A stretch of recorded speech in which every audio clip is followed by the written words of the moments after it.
so it starts by getting out of the junkyard. And they gave us these cool lanyards. And on them, they've got different cards because kids just throw away books, right? And so they put all the sermon points on these lanyards. They're kind of fun. You should ask the kids about their lanyards. But it just helps them to remember things that they've learned. So I'm going to use mine to help me remember. First, you come out of the junkyard. The second step is to take the whole thing, your whole life. You have to take it apart, and you have to let God clean it. And you have to let him sandblast and get away the rust. Because we all know if there's even one piece of rust left in a car, it's like a cancer. And it just spreads and starts to eat away and destroy. And you can put paint over it and you can pretend like it's not there, but that doesn't make it go away. And so when you start the restoration process, if you are restoring a car, which is the analogy they used, you actually have to get in and clean every nook and cranny and every part of the car. And that's what God wants to do in our lives. He doesn't want us to hold anything back. He wants to be able to walk in and to start cleaning house, basically, and to make things the way they need to be. And then God will start beginning to rebuild and to help you live life how he intended for you to live it. And it was really great because the last message that they gave us, they talked about moving away from a me world to a he world, and how our society is so focused on ourselves. We focus on the things we want, the things we think we need, education, things that are good. We focus on ourselves and how we don't find satisfaction and joy in those things. And how when we get the he focused and we turn things around and put it back over in the right perspective of giving, some of the most joyful people I've ever known are people that give. And I have a personal testimony, I guess. I ran into a friend of mine, and he'd, I've worked with him for years, off and on, and known him for a long time. And he was a good guy and very generous, but he wasn't a Christian. And so about 7 months ago, he accepted Christ. And so we were talking about our faith and the things God had been teaching us and kind of just encouraging each other. And he was talking about Christmas. And he said, this year for Christmas, I always want stuff. Because he always had the best toys, the best computers. And he got the Mini Cooper 3 years before we got a Cooper and, all these things. And he was responsible, but he always had the best toys. And he's like, this year for Christmas, I wanted nothing. And he says, JT, that's the first time I can say I've never wanted for anything. I looked at my life and I saw the blessings that I had, my family, and my house. I've got a good job, and I had all these things, and I didn't want anything. And I thought, wow, what kind of peace and joy is that?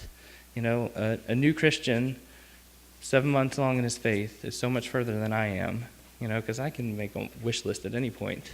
And it will have a whole bunch of things on it. And it was just really convicting. And then that paired with what we learned this weekend about taking a me focus and putting it into a he focus. So it was really, really good. So what I'm going to do is I'm going to have the students come up, give some testimony, and I'm going to have Miss Leslie tell a little bit about the parent stuff and some stuff that God's doing in her life. Maybe more than a little bit. And then after she's done, I'll come up and share a little bit more about where we're going and the things that we're doing. But before they come up, I have a couple of resources. If you want to come look at them after church, you can. One is the parenting book workshop. I think we're going to try to do a Saturday parent workshop because there's a lot of really important information for parents. So we'll try to get that on the calendar and use my skills, as Leslie said, to impart parents. Yes, a professional. Yes. Too many letters behind my name. That's good. No, it's good. Anyway, so we'll do a parent weekend where we'll kind of go over some of the things that I think some of the girls will talk about. And then I also, in the youth Sunday school, I got the curriculum to follow up for these next 5 or 6 weeks. So the youth that come back, there's student books and all that kind of stuff, and we'll start that next week. So I hope to see all y'all next week. But if y'all come on up, we'll get you started, and then we'll go from there.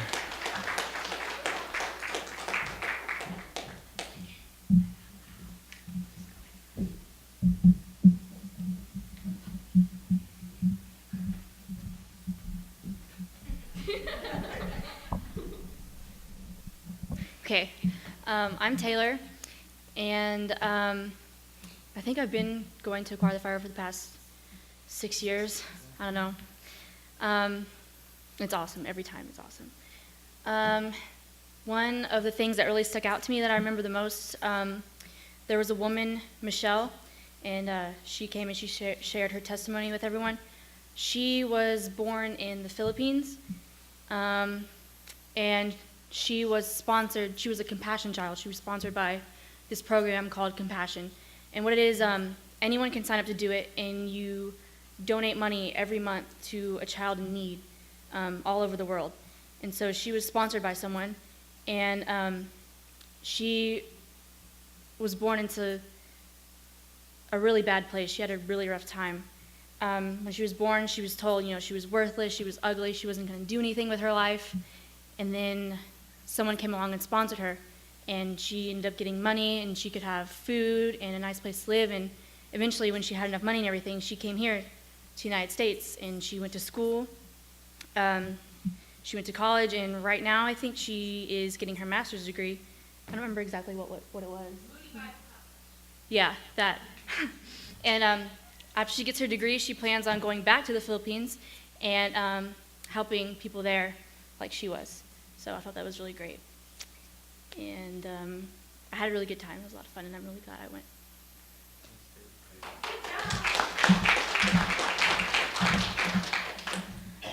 My name is Victoria, and what I learned at Aquire the Fire was that, like JT said, that it's not about me, because lately I've been thinking about me a lot. It's my world, because I've been thinking about sports, academics, and like my friends and stuff. But now I'm gonna start thinking about him, his world, and start praising him. And so I'm gonna start having quiet time with him and start reading the Bible.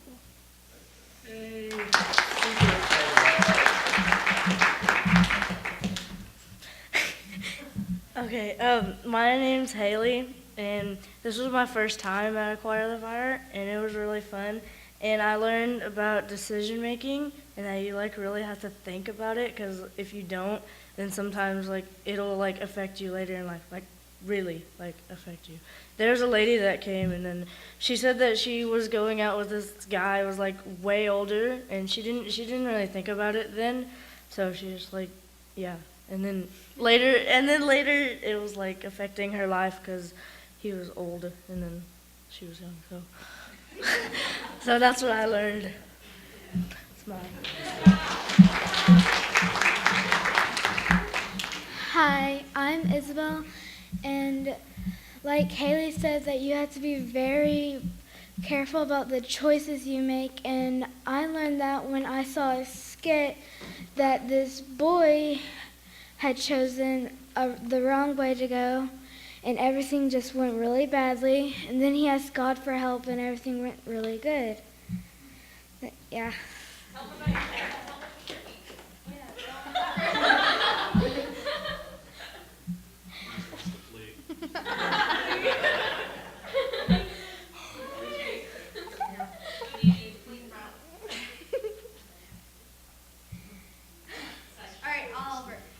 When the person's coming up to her, hey, Haley, do you want to go with them? What do you do?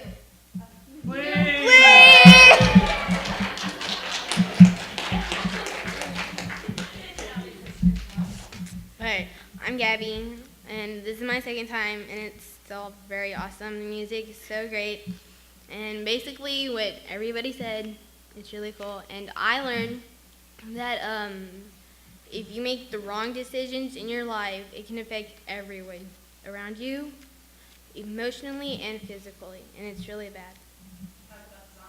Oh yeah, zombie slave. It was my favorite part, but it was kind of scary, so I closed my eyes, so I wasn't really paying attention.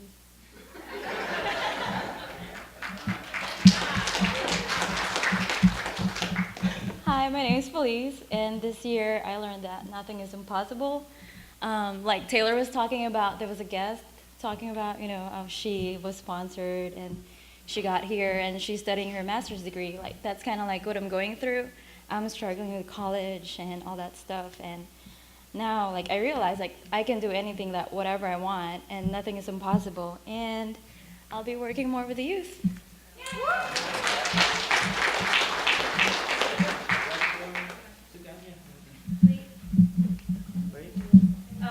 We have something for you. Yay! But yes, close your eyes. Close your eyes. It never goes well. Okay, we got you. You can open your eyes now. The shirt says Youth Pastor on the front, and on the back it says top reasons why my kids say I'm awesome. And we each wrote something on it. Why do you think JT's awesome? Thank you.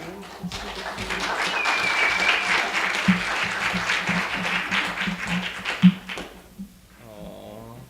I'm not going to read these. Too late. I don't know. What if it's embarrassing?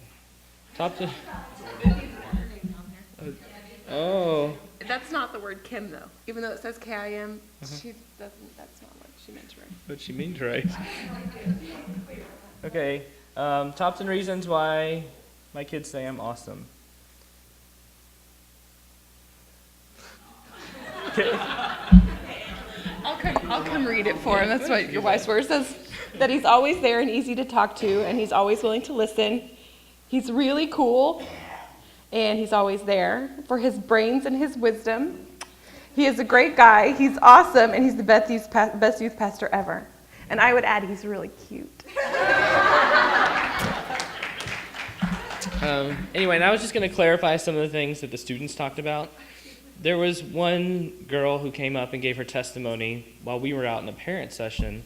And basically it was a girl when she was like 13 or 14. She got involved with like a 33-year-old guy. And he, what? 40. Okay, 43-year-old guy. Anyway, 33, 43. Inappropriate, no matter how you go about it. And her parents were real big. Her dad was a pastor. Her mom was a worship leader. She was one of 10 children. They're a really strong conservative Christian family. And she just, piece by piece, had given her heart away to this older man. And the secret came out when there was like an $800 phone bill from her texting her all night long and spending a lot calling. And so it took, and I'm sure Leslie will talk about that, and it's a lot in the parenting stuff, but those parents went through hell to try to get their daughter back, and they had to win her heart back one piece at a time. And so I know the girls learned a lot about not doing stupid things and making good decisions, so that you don't find yourself so far away from where you know you need to be. But as parents and as a church, we need to really be winning our kids' hearts every day. We can't let them give their hearts away, because they'll find themselves in very bad places very quickly. And then the zombie slaying, I feel like I have to clarify that a little bit, because I do like Aquire the Fire and do want to go back. They were using an analogy of zombie slaying to people that get into sexual impurity, whether it be pornography or bad relationships or things like that, and how you have to, when you're fighting a zombie, you can't be alone. You have to be with a buddy, and the accountability thing, and how you never go back to the original source. Wherever you first found the temptation or got tricked, you can't go back there.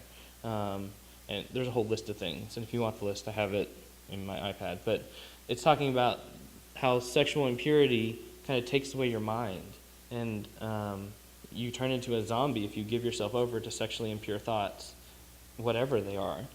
And how to fight the zombies, you kind of have to band together, and you have to know what your weapon is, and you have to be able to count on someone, have someone that's got your back.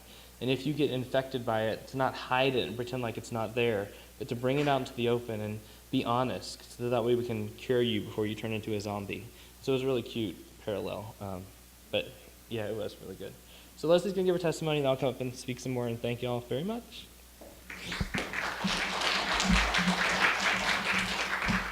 Okay, I'm gonna put your stuff down here, sweetie.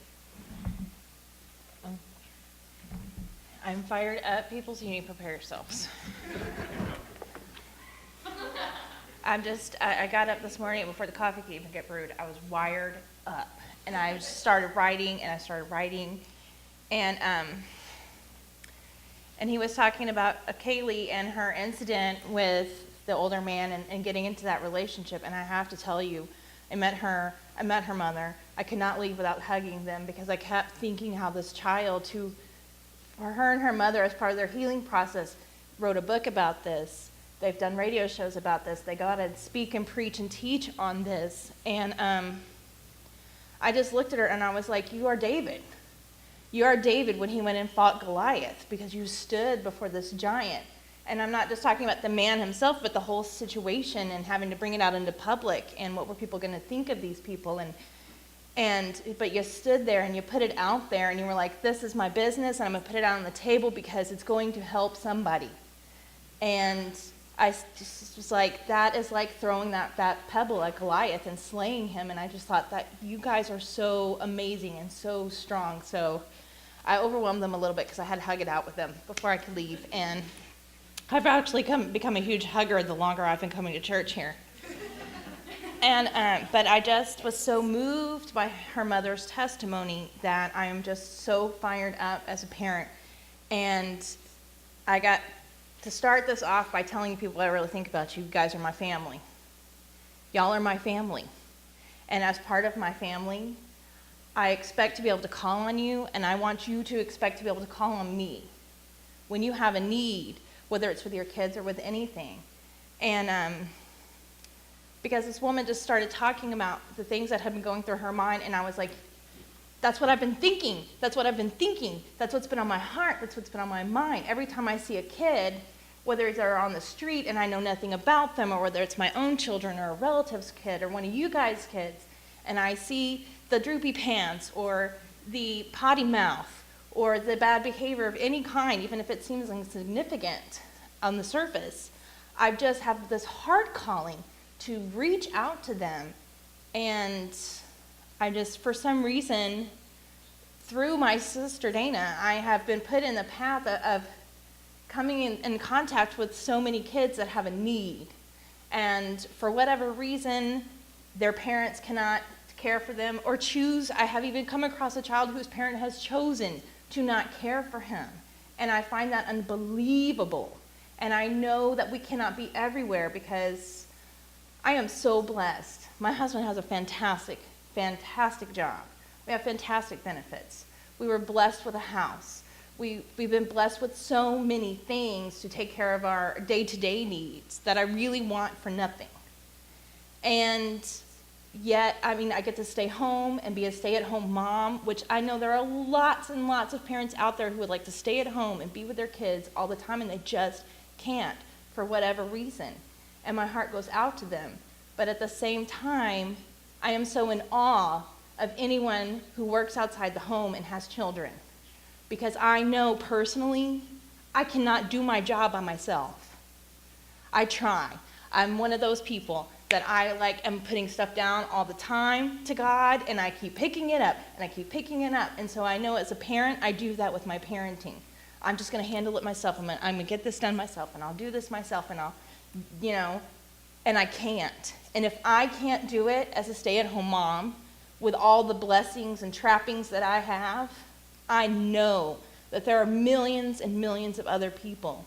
And as part of my family, I want you fired up. I want you to know I will help you. I have called on so many of you to help me.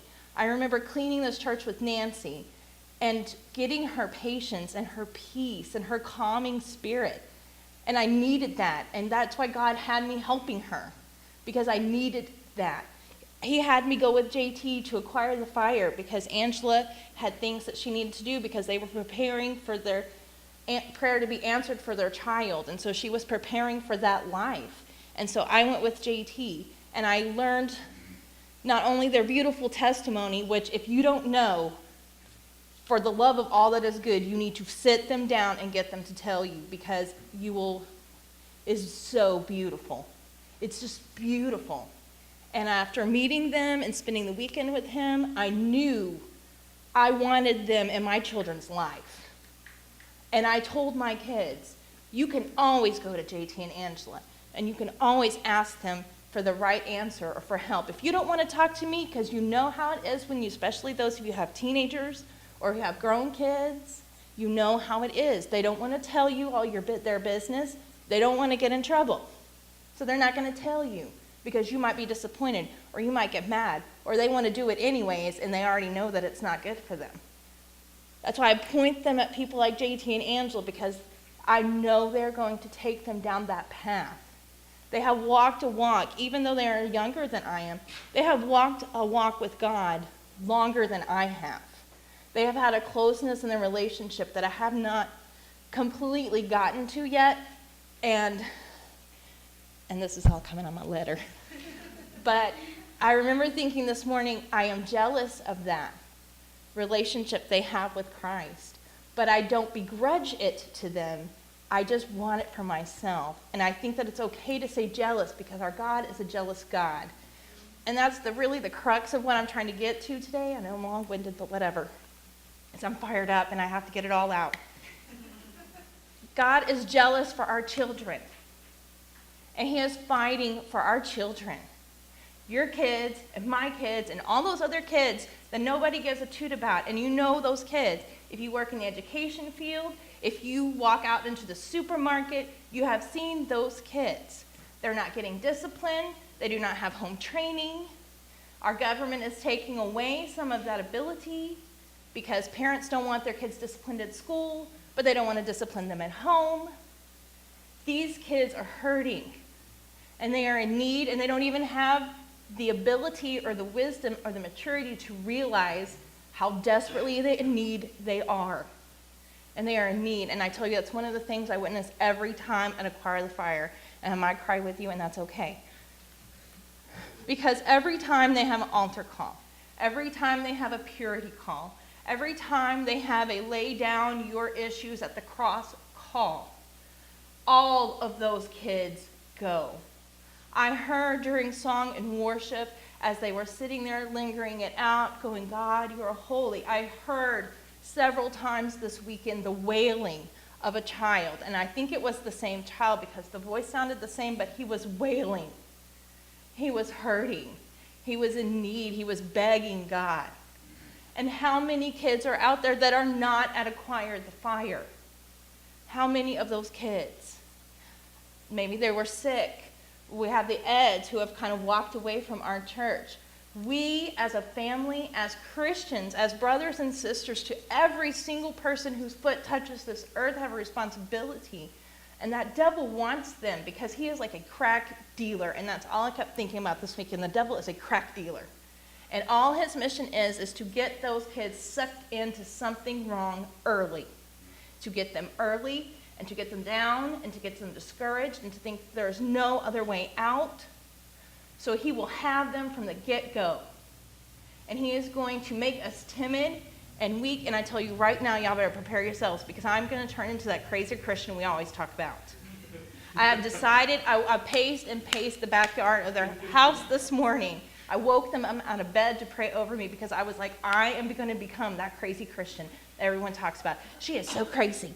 Everything out of her mouth is about Jesus. That's what is coming about for me, because I am determined to not let one single child loose. I love my kids to pieces. I know they know that just because they know that that's why I do things that they don't like. That's why they don't have cell phones, and that's why they don't have Facebooks, and that's why they don't have some of these things, because I love them, and they hate that about me, but they know that's why. But then I see these other kids, and it has always been, since I've become a parent, it's just, I can't stop myself from mothering people. I was raised that way. I'm a Southern woman.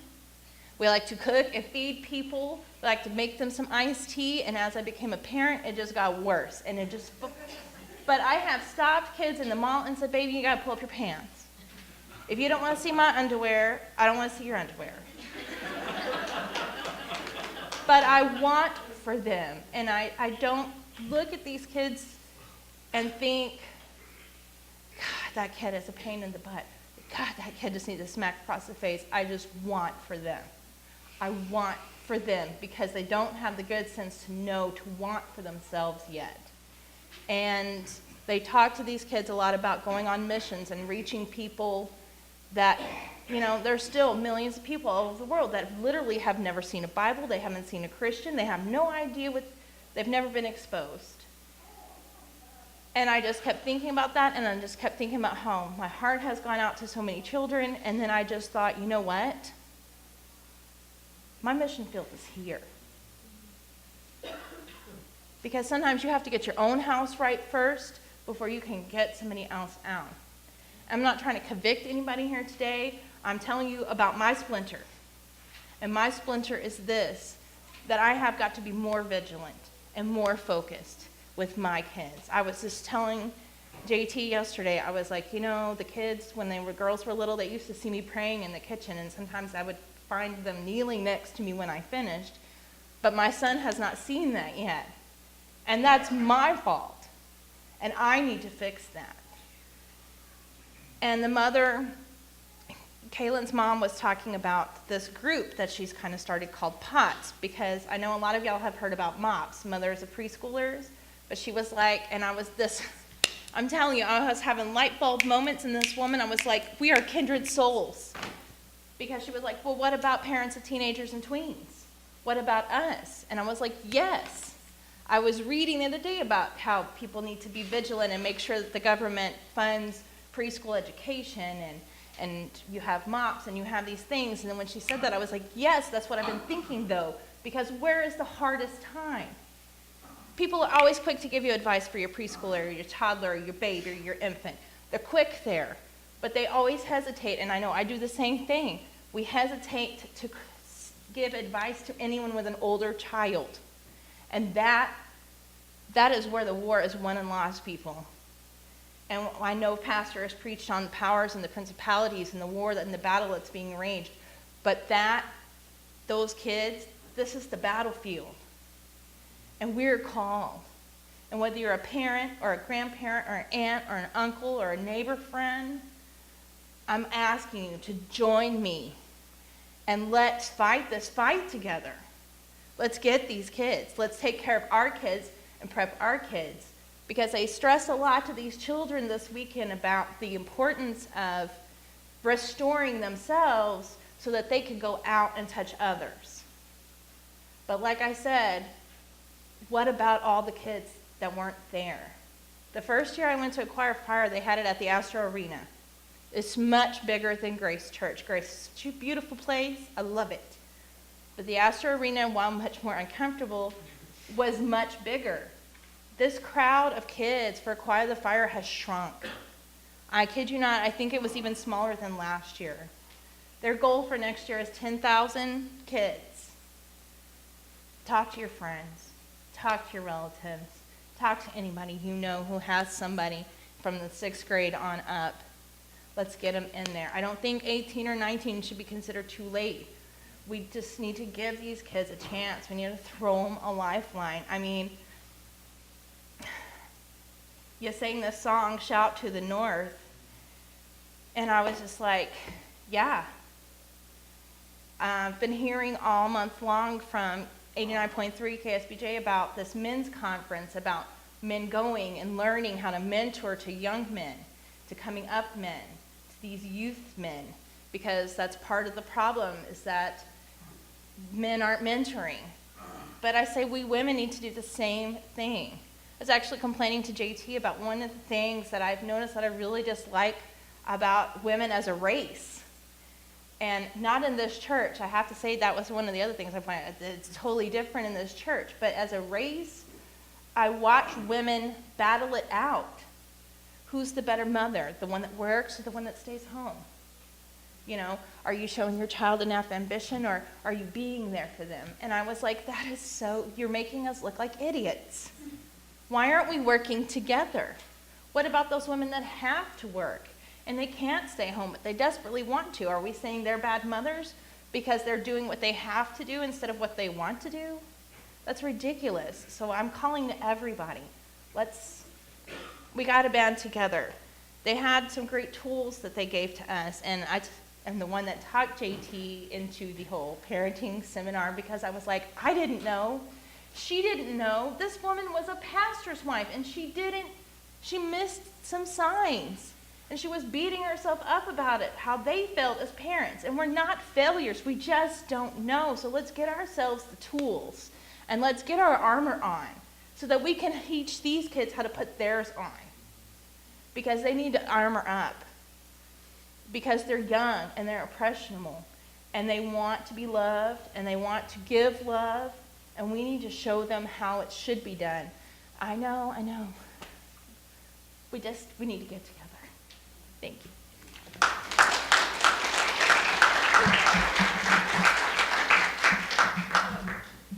I just wanted to talk to you real quickly as kind of the outside observer, because I didn't go to the conference this year. I stayed home with my 3-month-old baby and my 5-year-old.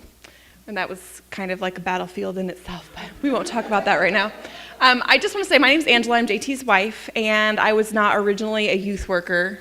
I got converted to the youth ministry when I got married, and over the years, I've just really become a real believer in ministering to youth because, you know, from my perspective now in my 30s, I realize there's no better time than when a kid's 15, 16, 17. How many of y'all at age 40, 50, 60 have looked back over your life and said, how much better would my life have been if someone had gotten a hold of me when I was 15 and I didn't do that dumb stuff I did when I was 18 or when I was 20, or how much better would my kids' lives have been if I had lived for God all those years I was raising them and done the right thing? And some of you are, I mean, a lot of you in here are, you know, you're in places now where you're happy with where you are and you're happy with your relationship with Christ.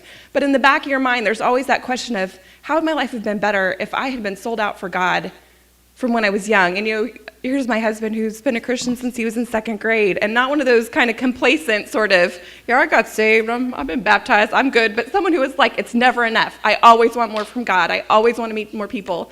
And so just to infect our youth with that from, you know, the first second we can, I think is really important. And the thing I notice this every year, but it was really obvious to me this year, not actually going to the conference, but just seeing people like come and go from my house. And when they come in on Friday night, they're worried, you know, they've got school on their mind. They're thinking about whatever it is that they're not getting to do this weekend because, you know, their parents are like, you are going to Aquire the Fire, or, you know, it's just habit. I've been going for 5 years, so I'm going to go again this year, and it's just what we do at the end of January. We go to Aquire the Fire. And so they're kind of like shuffling into my house, like, I don't feel good, I'm tired, you know, and they're just these like little, you know, kind of punks, basically, just little punks that don't want to really do anything. I'm like, yeah, it's okay. We don't want to listen to Christian music. That's lame. And we don't want to have to like take our Bible. What do you mean we got to bring a Bible? And they're just, you know, stinkers. They're really just these little stinkers. And then, you know, they come back after the Friday night thing with the music, and they're a little bit more like, you know, that was cool. We went and we heard cool music, and what that person said was cool. And, you know, I really learned from this lady that was so inspiring. And you think, you know, I want our kids to get that every Sunday when they come here, and every Monday when they come for Bible study, or whatever, whenever they're here among a community of believers. Because, you know, the thing about our kids that I see all the time with groups of teenagers is it's not cool to be excited about something or to think something's interesting. It's like, oh, yeah, it's whatever. You know, or I couldn't believe she said that was just so lame. And they're just like that all the time. They're not like excited about things. But I think, you know, the whole point of being a Christian is you put your pride down. Who cares? I mean, this was easy for me because I was always a nerd in high school. So I'm like, it's freeing. I can be myself, and who cares that someone's going to think I'm an idiot anyway, so I might as well be a fool for God. But for our kids to really see, to be submersed in a place where being a Christian is what's cool, and loving God and wanting the best that he has for you, that's what's surrounding them, and that's what's feeding them, as opposed to people who say to them, why are you trying to protect your purity? You think I've been told, that's silly, like you're saving like you're something special. And, you know, and when someone said that to me one time, I was like, I don't know, I guess like I kind of was thinking. And then God was like, Angela, what business does any woman have giving herself away to a guy who doesn't think she's special and is a prize? Why wouldn't you want to say, yes, I saved myself as something special for my husband because I am special. God made me as a gift for him. And so, you know, that's not to judge people that went a different route in life for whatever reason, but I'm just saying that's the message our kids are getting all the time. Why even bother? It's, you know, you're not doing heroin, so what's the big deal with some marijuana? You know, you're not getting, you know, you don't get drunk every night, so what's the big deal if you do it on the weekends?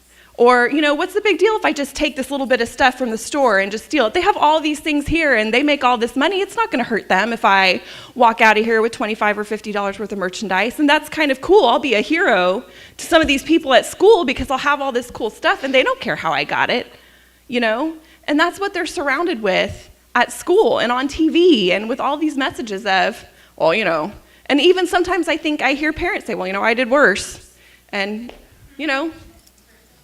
that might be true, but maybe what your kids need to hear is not, it's kind of okay because I did worse, but I did worse, and here's how it screwed up my life, and here's why I want better for you, which I also hear parents in the church saying, honey, trust me, I did path A, and let me tell you how it worked out for me, and path B is really better. So let's just be honest with our kids and encourage them that, that transformation that we saw this weekend of going from, this is dumb, I don't know if I really want to be here, to coming back after they hear the music and hear the messages and hear the great plans that God has for them and the power that God has to make those plans come true for them, and that they're not just some plans, but that can be the reality of their life.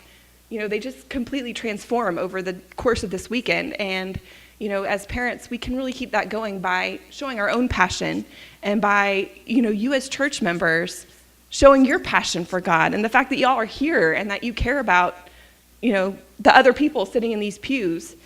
I think that that's huge for these kids. And it just really struck me this year that that's just a remarkable thing that your kids don't get. So like Leslie said, if you had kids that weren't able to be here this weekend, if you had neighbors, if your kids have friends, your kids are going to come and that they have a good friend or a neighbor next to you that could also benefit from this transformation, start working on them now. Give them a year's warning that they need to clear their calendar for next January and, invite them to Sunday school, invite them to things that we have up here, which admittedly the last couple of months have been a little bit sparse with the baby and PhDs and stuff. But you're really going to be doing a great service to the youth group here and to the kids in your community when you put them on that path to be transformed by the things that God has for them.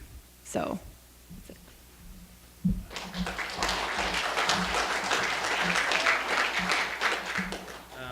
And so just to kind of wrap up, exactly what you're saying. Love on the kids, bring them in. We've already got our tickets for next year. Hey. So we have 25 tickets for next year already. If we need more, we can get them. That's the great thing about Aquire the Fire. And the things that are coming up, I think there's going to be some very good fruit from this weekend between the parenting things that we're going to have and the maybe going to NASA with Felice. Felice is organizing a youth trip to NASA, the Space Center, Houston, and just other things that we're going to be doing. So definitely come be a part. We welcome everybody. I don't care how old or how young you are. We will take you. So, and just ask the kids things that they learned. Talk about zombies, talk about collision, talk about sexual impurity, talk about whatever, because they heard it all this weekend. And they were a really great group, so we love y'all. Thank y'all. Uh-huh. Well, that was the other thing I was thinking. There was such a spiritual attack, because we had 5 guys that were signed up to come, and they all had things that happened, whether it be illness or fell off the bandwagon or whatever it was. And it just reminded me that, and convicted me, that we need to be in more prayer for our kids, and that God would protect them and bring them where they need to be. Because I really believe God had plans, And I know that God restores and makes things right, so I'm not worried, but it made me feel more convicted that we need to be praying protection over our kids so they can come to these things and be part of them. And I'm going to close with a verse, because, how much Bible did we quote this morning? It's all personal testimony. It's in Psalms 51, 12. 51:12. It says, "Restore the joy of your salvation to me, and give me a willing spirit." And so that's my prayer for all of us, youngest to oldest, is that God would restore the joy of our salvation so that we would have a willing spirit to do whatever it is He's called you to. And you know what that is. God nudges you all the time to do things, and to be in a specific place, and to invest in a specific way. And so Don't let him nudge you anymore. Just do it. Remember your salvation. Remember the gift we have in Jesus Christ to come before God and to have a willing spirit and just say yes. Put your yes on the table. Anyway, and I want to thank everyone who participated, Leslie, Mark, Lori, Jared, Lacey. We're glad that they all came, and everyone who gave different stuff. We're so thankful. I won't go on and on. But anyway, thank y'all very much, and do you want to come wrap it up? Oh, there was one more book I want to show y'all. Need applause. You can skip applause for me. It was this book. There's a lot of kids are experiencing friends with benefits. And so Ron Luce wrote a book, Friends Without Benefits. And if you don't know what friends with benefits are, ask one of the kids. No, come ask me. Come ask me. Don't ask the kids. It's super embarrassing. Ask me. But I have this book too if you want to look at it. Anyway.